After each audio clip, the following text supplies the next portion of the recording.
Thanks everybody for coming today and giving us the gift of your time and attention for this first report from the advertising landscape, which is live and local here from my desk in downtown Boston today. This is a project that we took a little bit of a risk on. I'll bore you very slightly with some survey wonkery because I've been doing survey research for 30 years now. I've always wanted to do a study where we could compare podcasting with kind of everything else ad supported. But there's sort of a couple of problems with that. The principal one being if you ask all of those different channels that people use, you can't ask very many questions about them, or you will have a survey that's too long. And if you ask a lot of questions, then you can really only ask about a couple of different media channels. Otherwise, again, you've got a survey that is cripplingly long. And our goal is to challenge respondents and not defeat them. But I came up with an idea for this one, which I think sort of neatly solved it economically and allowed us to do a survey that really the likes of which have not been done before. And I'll get into kind of the mechanics of it a little bit later, but we were able to ask a whole bunch of questions about a whole bunch of media channels. And as a result of that, we have an enormous amount of data. In fact, we have so much data that it could not possibly be presented in one, two, or maybe even three webinars. So we're breaking it up a little bit. And today, I'm really going to focus on the reach story, the penetration of these various ad-supported media networks. And then future webinars coming up in succession, which you will be registered for, will deal with attention, trust, and then effect, the effectiveness of various types of ads. So we'll get into all that in just a moment. I will let everyone know that these slides will be emailed to you since you registered for this. Thank you so much. We got 600 people signed up for this. So it's either a hot topic or you're really bored, or it could be both. I'm going to assume it's both. So let's go ahead and get started. I'm going to pop up the deck here so everybody can see it. And here we go. All right, so the advertising landscape is the title of this kind of major release. You may recall in the fall, we put out a report called the podcast landscape, which is really focused on consumption and audience behaviors. And this is more of our advertising focused fielding. So what you're going to see today is the result of it's a very large survey. Again, we had our partners at Signal Hill field this study for us. It's an online study of 5,005 Americans, 18 plus. This is the largest public study of podcasting and advertising in America. And it is not possible, none of this is possible without the enormous support that we get from our research partners. So I want to thank BetterHelp, who's really supported us from the beginning, NPR as well from the beginning, our great friends at ESPN Podcasts, our new partners at Media Bodies, welcome, our friends from American Public Media, SiriusXM Podcast Network, and of course, our research partners at Signal Hill Insights. So again, this is a very large study, weighted to the latest census data as the podcast landscape is, conducted the exact same way so that they're very comparable. And respondents had to consume at least one type of ad-supported media to qualify. So that includes, for podcasting, they had to consume advertising-supported podcasting. And of course, most podcasts do not have ads. I know for many of you, that's a problem that needs to be fixed, but most podcasts don't have ads. So you'll get the exact number here in a moment, but there is certainly a healthy percentage of Americans who do not listen to ad-supported podcasts, or at least don't perceive that they do. And then, of course, we talked, as I mentioned before, about the overall reach, the attentiveness to advertising, the trust and credibility of each channel, and then post-exposure effectiveness. So how does podcasting rate is the story that we're going to be unfolding over the coming weeks, and that is a clever acronym, if I do say so myself, for reach, attention, trust, and efficacy. And today, of course, we are focusing on reach in this part one of the advertising landscape. So let's kick things off with looking at the overall reach of the leading ad-supported channels in America.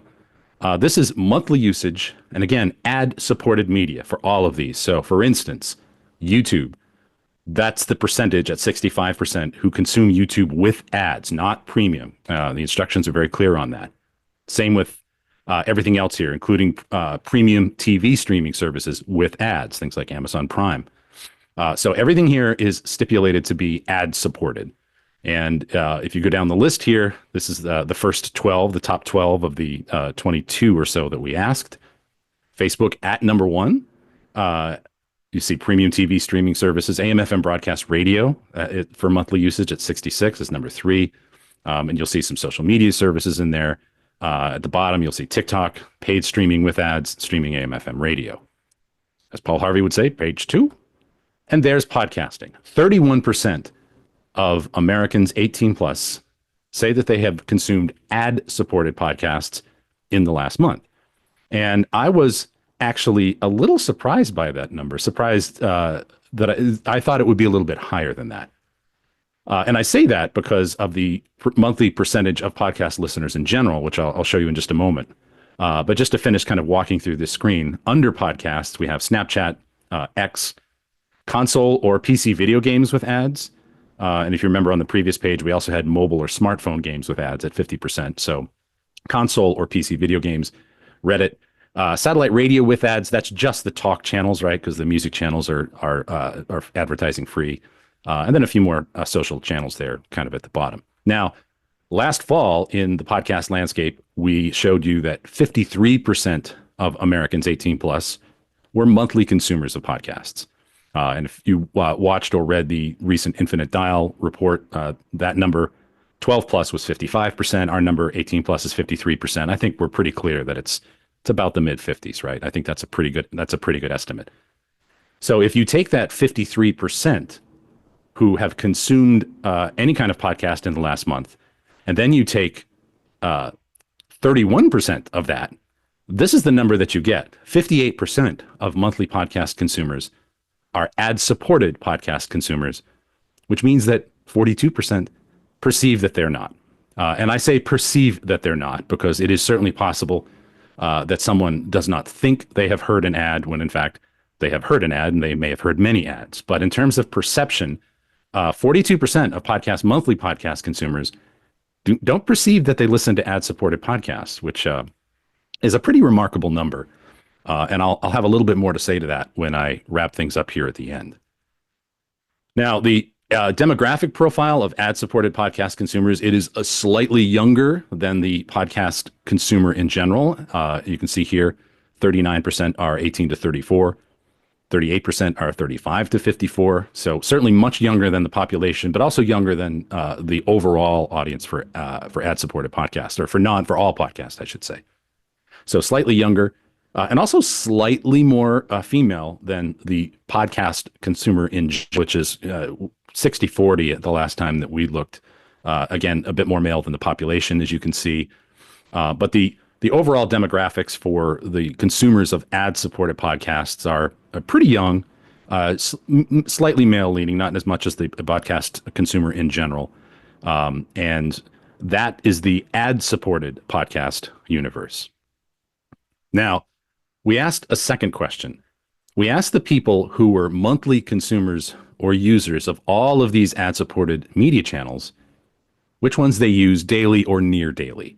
We're trying to get the ones that are really habitual for people, right? So the opening question was, do you use these things monthly? We then asked, do you use them daily or near daily? And the percentages that you're going to see here, it's right on the slide, but just to be super clear about it, each percentage is not the percentage of Americans. It is the percentage of that channel's monthly users. So Facebook converts 87% of their monthly users to daily or near daily usage. Instagram, 84, TikTok, 81. So this is not ranked by users in general. This is ranked by the highest percentage conversion.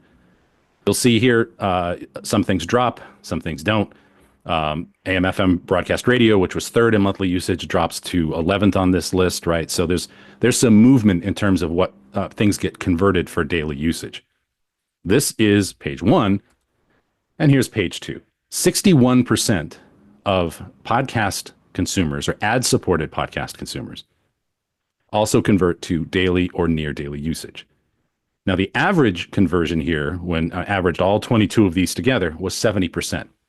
So here's what's fair to say, I think. it's fair to say that podcasting's conversion from monthly to daily or near daily or regular usage is below average. Now, some of this is not fair. When you look at some of the things that have very high conversion, things like Facebook, for example, it's very easy to dip in and out of Facebook in seconds. You can take a micro vacation in your day, spend 30 seconds, a minute, 2 minutes, maybe for some of us, 8 hours on Facebook, and sort of dip in and out. So it fits into more containers in our daily use, right? So it's not, all of these are not necessarily fair comparisons. Granted, still, it is fair to say that podcasting's conversion from, is this something you do monthly to do you do it daily or near daily, at least in terms of ad supported podcasts, that conversion is certainly below average. And then the final usage question that we asked in this battery of choices, if you said that you use something daily or near daily, we then gave you back all of the things you said you use daily or near daily and asked you to identify what are the top four. What are the four you really can't live without? And we called these prime users. It doesn't stand for anything. It just means what it says. Prime users. So again, the percentages here are the percentage of monthly users that convert to prime users. Facebook leads the pack at 60%. 60% of their monthly users say it is actually something that they, not only do they use it nearly every day, it's one of their top four ad-supported choices. Premium streaming TV with ads, network, cable TV, TikTok, and so on. Again, that is page one.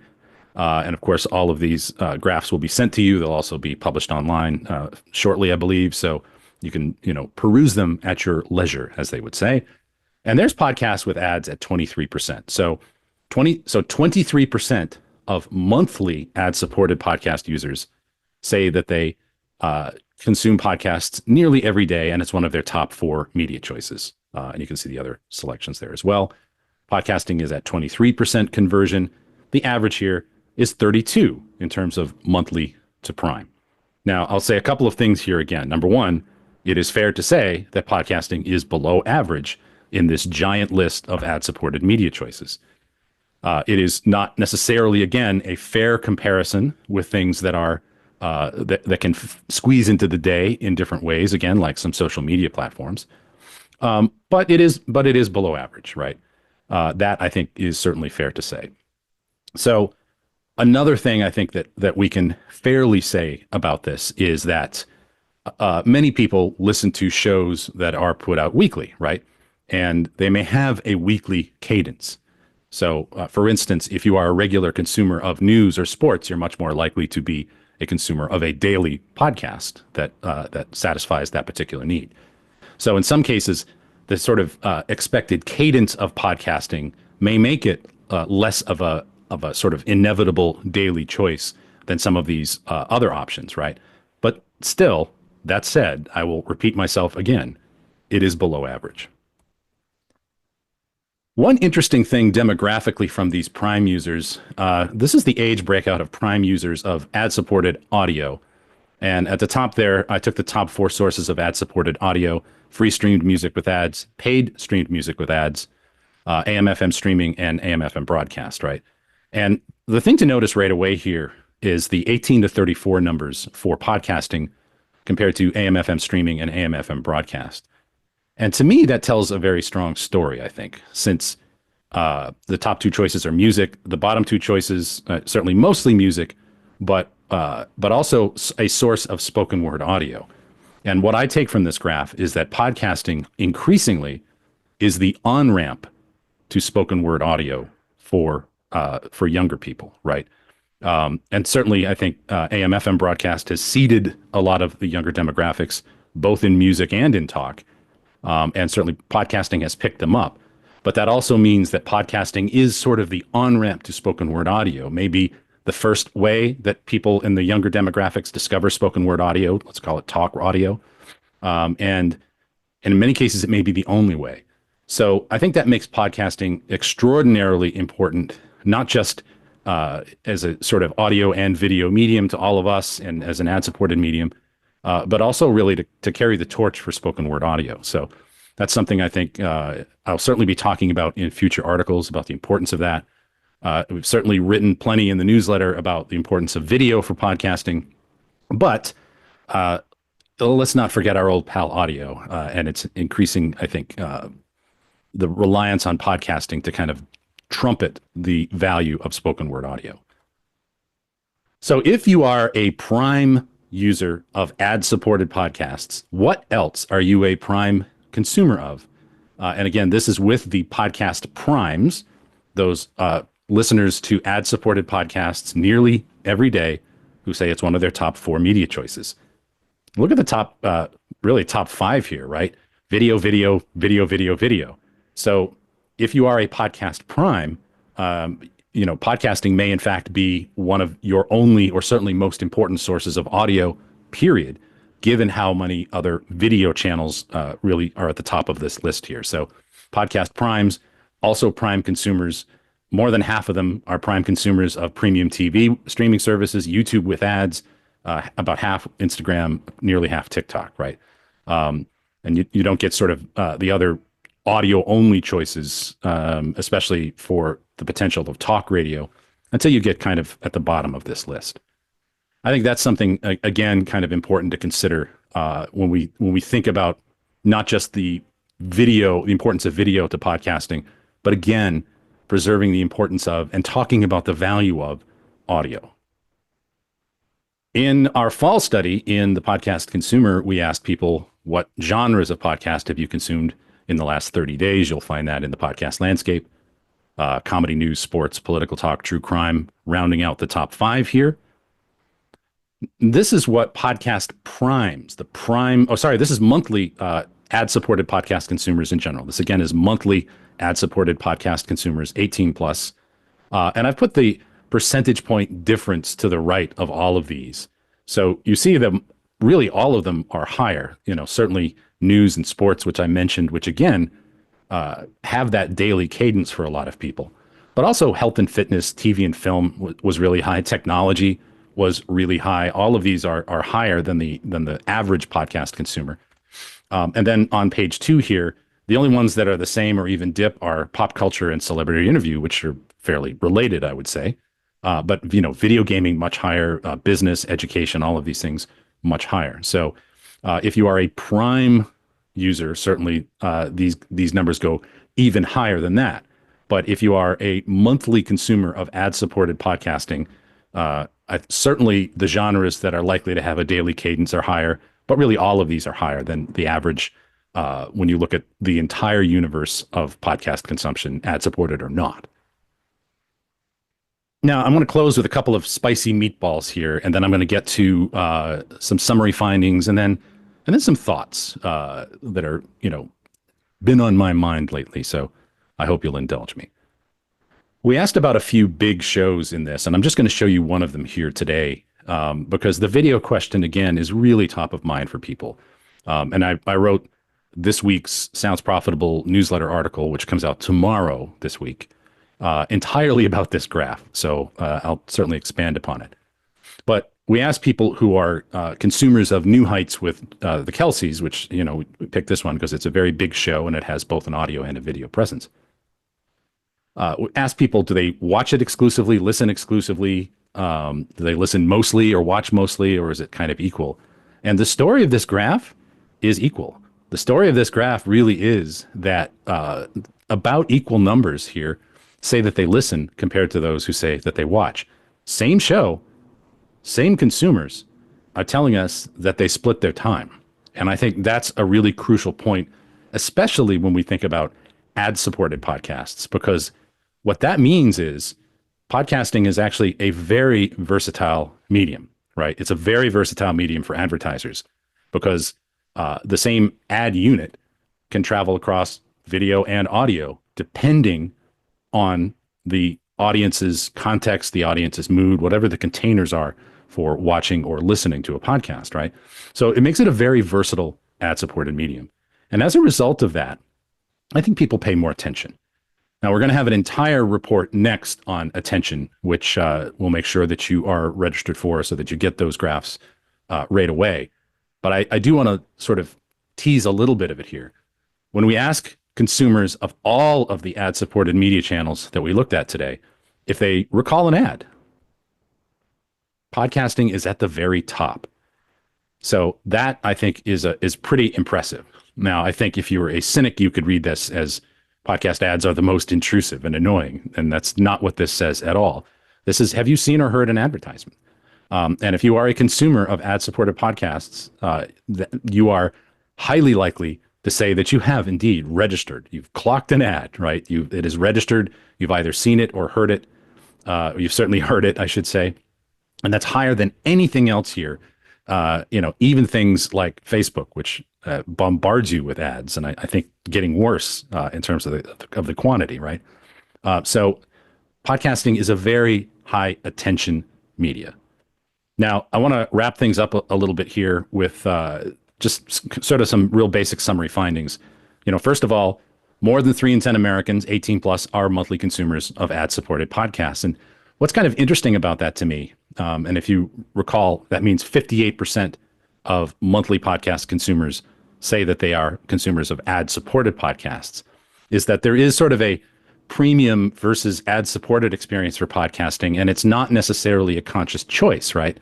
Now, for YouTube, it's a conscious choice. You either subscribe to YouTube Premium or you don't, right? Many of the music streaming services are the same way, but there's not really that kind of gate on most podcasting. So people are making a conscious choice about the shows that they're consuming, but they're not necessarily making a conscious choice about whether or not they are getting an ad-free podcast experience or an ad-supported podcast experience, because it's very dependent on the show. The conversion of monthly consumers to near daily and prime consumers, it's below average. And I think podcasts do certainly remain an important choice. It doesn't necessarily convert to a daily cadence, but I think it could do better. It will never do as well, again, as things like Facebook and TikTok, which you can just check in on really, really quickly. But I'd like to think that podcasting could improve that conversion number, could be a little bit stickier, a little bit more important to people's daily lives. And I'll have something to say about that at the end. Podcasting might be the gateway. It might be the only on-ramp for a lot of 18 to 34s to spoken word audio. And I think, with 18 to 34, you see certainly the streaming music numbers are very high. The commercial AM/FM radio numbers continue to decline with 18 to 34s. So for a lot of younger people, podcasting may be that on-ramp, it may be that first experience that they have with spoken word audio in particular. And I don't know if spoken word audio is like smoking, that you have to start it young to get the habit. I don't know that that's true, but it does make podcasting, I think, incredibly important, because we can't just take spoken word audio for granted. It's certainly been cut into considerably by video. Podcasting is the most versatile medium, and I think more and more we're learning that the same people will dip back and forth between audio and video versions of their favorite shows. And I think that's a message that we haven't really talked about in podcasting. I don't know that we have talked about it to advertisers as much, that you don't have to make a choice here. If your podcast has a video option, right? If your podcast is on YouTube or it has a video option on Spotify, then you have an incredibly versatile advertising vehicle that people can take with them wherever they are. If they're able to watch, they will watch. If they're not, they will listen. And that sort of contextual relevance of a podcast, I think, again, helps with engagement and it helps with attention. And all of that makes podcasting extremely versatile as an advertising vehicle. And I think that's something we should talk about more. And podcast consumers, pay attention. The next report that we put out from this series is Gil with a whole bunch of attention metrics that we looked at. It's really rich data, really fascinating.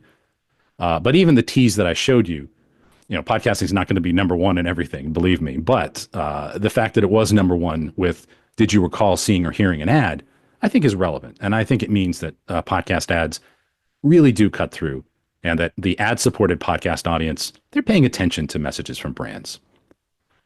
Now, I want to revisit something, and I actually talked about this at the keynote that I gave at Podcast Movement Evolutions, or as it's officially called, Evolutions by Podcast Movement. And that's this: how do we matter more?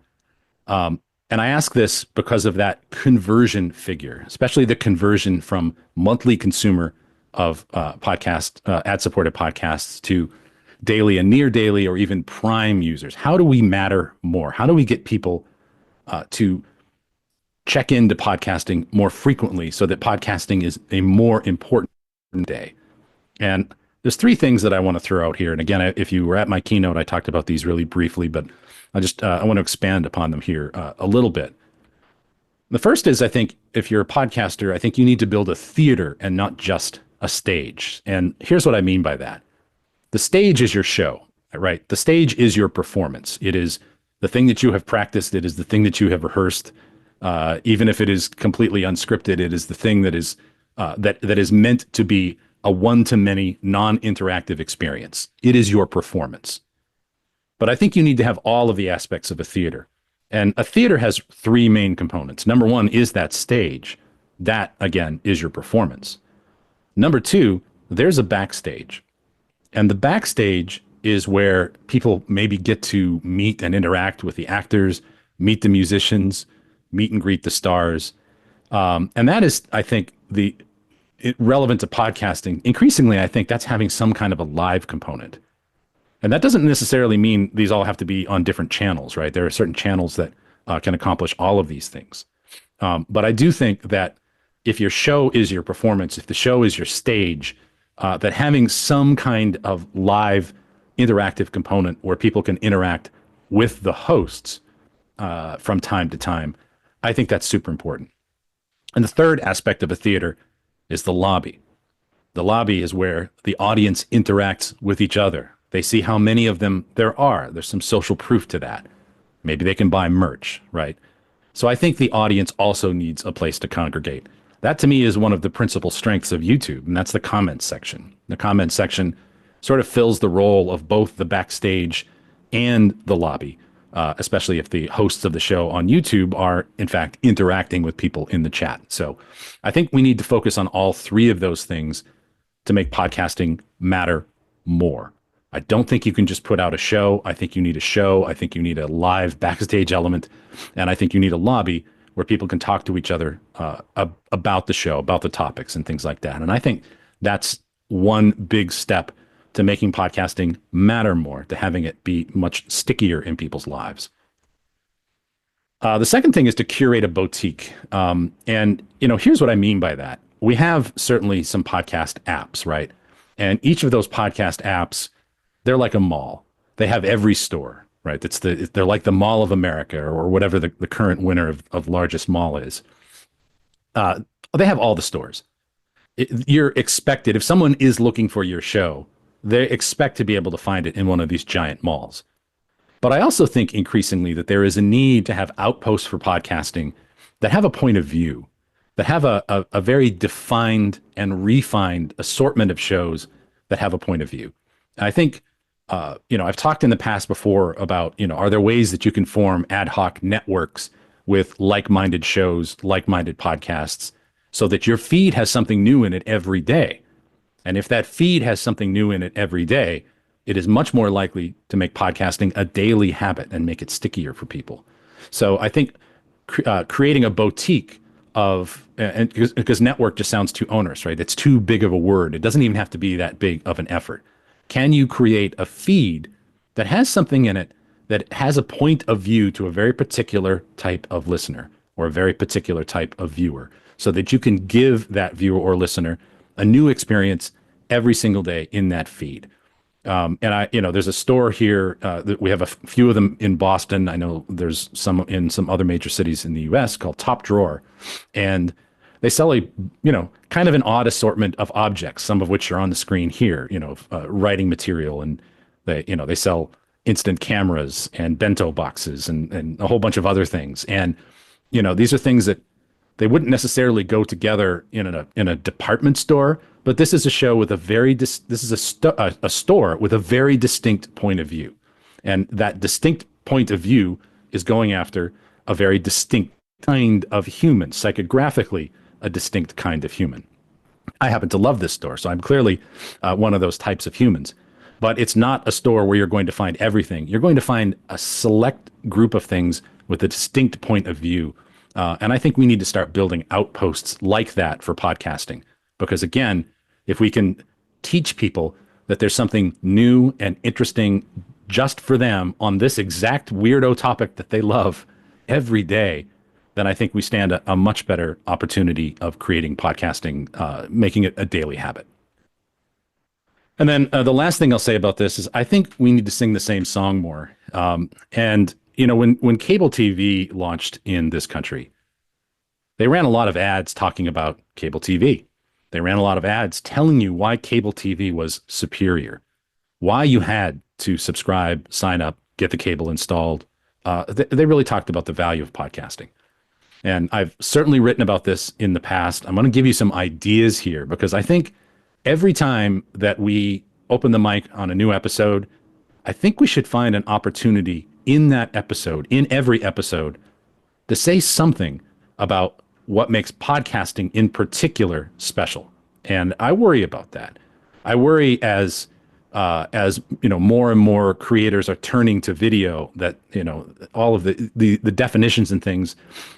I'm not so much worried about the definitions of things as I am podcasting remaining its own special snowflake, I think.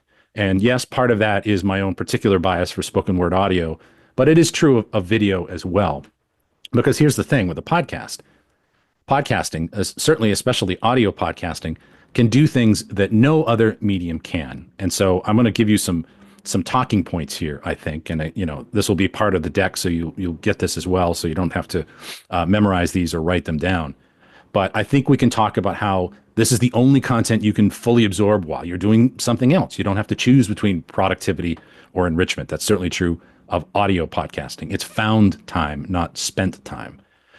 It's the ultimate companion. And again, that speaks to that versatility that I talked about before. Podcasts can stay with you wherever you go, and they can keep you company. Screen-free moments of Zen. I think if you were to ask the average American, and indeed probably people from other countries as well, do you think you watch too much crap? Right? Do you think you scroll too many videos? Do you think you scroll too much TikTok? Do you think you scroll too many reels? I think most people would agree with that. So I think that's something that we can talk about, a screen-free moment of Zen, especially for kids and family podcasts. I think it's something to talk about. Deepen your understanding, not your screen time. And again, that really comes back to what I just talked about. It's guilt-free media that enriches. You can stop the mindless doom scrolling. It's something that actually enriches your life, and it's not just a way to kill time. All of this may sound really simple to you, but we don't talk about them. We don't talk about this stuff, and these are the core values, the core value proposition of podcasting. Take back your commute, take back your chores, your workout. You can turn all of those necessary tasks into opportunities to learn and laugh. I think people don't often think about podcasts in those moments. They may get the laundry together and go down to the laundry room or whatever. And maybe they don't even think about a podcast. We need to remind people to take us with them on their chores, be part of the conversation. And I think increasingly that gets back to what I talked about before, having not just a stage, but a backstage and a lobby, creating a real connection and community with people. Fewer ads and better quality. I think, that's the thing we should talk about. We're very selective about our sponsors. You hear fewer ads and only ads from brands that support what you love. I think that's a core advantage. I don't think we want to get into, sort of a price war messaging about having fewer ads necessarily, but I do think we can stress that we're selective about not wasting your time. And then the last thing here really ties back to that graph about the Kelsey show. The versatile medium. No other medium is so flexible. It's video when you can watch, audio when you can't. It goes with you in multiple settings and multiple environments. And I think that's something that is a core benefit for advertisers as well, that this really turns podcasting into an extremely versatile advertising vehicle for people. The next report that we're going to do is going to be all about attention. You will get automatically signed up for that. But if you happen to not be subscribed to our newsletter, the other things that we're doing at Sounds Profitable, you can scan that handy QR code or just visit soundsprofitable.com. And all of this, I think, to kind of wrap this up, I'll leave you with the words that I first heard the legendary Scott Shannon, who really started the whole morning zoo concept in radio and the founder of Z100 and a whole bunch of other things. And that is to leave deeper footprints. And I think we need to leave deeper footprints with our audience. I think we need to remind them how important podcasting is, how important their support for podcasting is, and how they can contribute to that, right? And I think that if we can improve that conversion number from monthly to daily, and even from monthly to prime, that is all about leaving deeper footprints. That's something that we are working very hard on here at Sounds Profitable. That's something that we are very grateful to our research sponsors. Again, BetterHelp for supporting everything that we do. NPR, thank you. ESPN podcasts, media bodies, American Public Media, the Sirius XM Podcast Network, and of course our research partners at Signal Hill are all helping us do that. And if you'd like to know more about our research program, please reach out to my partner Brian Barletta, and he'll get you some information on that. So I'm going to stop here, and I'm just going to check to see if there's any Q&A here. Rich DeSisto asks, are podcast consumers defined by audio and video usage with this study? Yes, yes, they are. I'm curious why the podcast ads usage does not include YouTube ads in the slide data. Presented on two different line items. I think this is down to whether people perceive it as a podcast or if they perceive it as a video. So that's really down to consumer perception. We've done a whole study on that called Sound You Can See, about how people understand or sort of process that what they're watching on YouTube is a podcast and not just a Mr. Beast stunt or something like that. They have very clear definitions of that. There's also a study coming out tomorrow, the continuation of the video research that Coleman Insights and Amplify Media are putting out. I think Jay and Steve will be presenting that tomorrow. So if you're not signed up for that, do so, because they'll be talking about that stuff as well. Anonymous attendee says, welcome, Anonymous. Thank you for sharing this awesome research. Reflecting on your findings, what is your most impactful takeaway for podcast networks and ad sales teams? I think for podcast networks, I think I would try, again, to create those boutiques as much as you can. Subsets of what you're doing that have their own outpost, right? That don't feel like the mall, that feel like that special store that you love going to every week just to see if there's something new. And then as far as ad sales teams, versatility, especially, again, if what you're putting out for a podcast product has both a video and an audio option, let's talk about that. Let's talk about versatility. Let's talk about this being the only ad-supported medium that truly goes with you everywhere you go. If you're seated and want to watch, you can do that. If you are not, you don't have to do that. And we saw with that with the data that I showed from New Heights with the Kelsey brothers, that's increasingly what people do, and it's kind of 50-50. So that versatility is something to really trumpet, I think. Comments on Facebook and other social media are highly entertaining in and of themselves. Video podcast viewers have that same opportunity. How can audio podcast listeners get engaged in a new way? I think many audio podcasts, audio only podcast producers are doing this. They're doing this on Discord. They're doing this on Patreon, right? They're doing this by creating that backstage environment or that lobby environment to be able to at least get comments, to get some kind of interaction. And I think it's important that I think increasingly that's mandatory. If you really want to engage an audience and be meaningful to them so that they look forward to having a new episode and they check it, I think that's part of having that kind of an impact. Here is Leszek, I'm going to say. When you say boutique, you mean a list of similar shows, i.e. themed content beyond comedy, say family comedy, black comedy, drill down, associate. That's exactly what I mean. Have a point of view. Have a point of view about things that are very, very specific. I happen to listen to a lot of board game podcasts. I'm a big board gamer. So, having a curated feed site of kind of the, great board game podcast with real characters as hosts, I would subscribe to that immediately. There are certainly people that do that now. The Ringer has its own feed for all of their NBA shows. So you do get new NBA related content every day in that feed. I subscribe to that feed. So that's a part of it. And I think the more specific a human, the more peculiar a human that you curate that boutique for, the more it is just that special something in someone's lives, and gives you a much better showcase than, just being another store at the mall. Is it possible to have the ads in both video output and audio output? Are they technically different if they're baked in? It's possible, yes. Can these slides be sent? They will be sent to you, anonymous attendee. Can you touch on the theater metaphor again? I missed it. Yes, I'm suggesting that a sticky podcast that means something to people has the show itself, which is the stage, has a backstage where people can interact with the actors or the musicians, the hosts, and there's a lobby where the audience can interact with themselves and maybe even buy some merch. You have the prime user sample out of the 5,000. Prime user sample size out of the 5,000. Not to memory. It's significant because this is a very large sample, but I can get that to you. Let's see. Why isn't Discord a better medium for podcasts? That's a really good question. I find Discord. I'm on a bunch of Discord channels. I don't know that that's a great medium necessarily. I find it's really hard to find things on Discord as well. But that said, the more you can sort of centralize people's experience, it can at least be an option. Where can I sign up for the report that's coming out tomorrow? I think the best place to do that would be to search for Coleman Insights. I know Coleman Insights is the research sponsor, the research partner of that. So sign up for that. The next webinar in this particular series, which will be all about attention, you will automatically be signed up for. So you will get it automatically. Don't you worry your heads about it.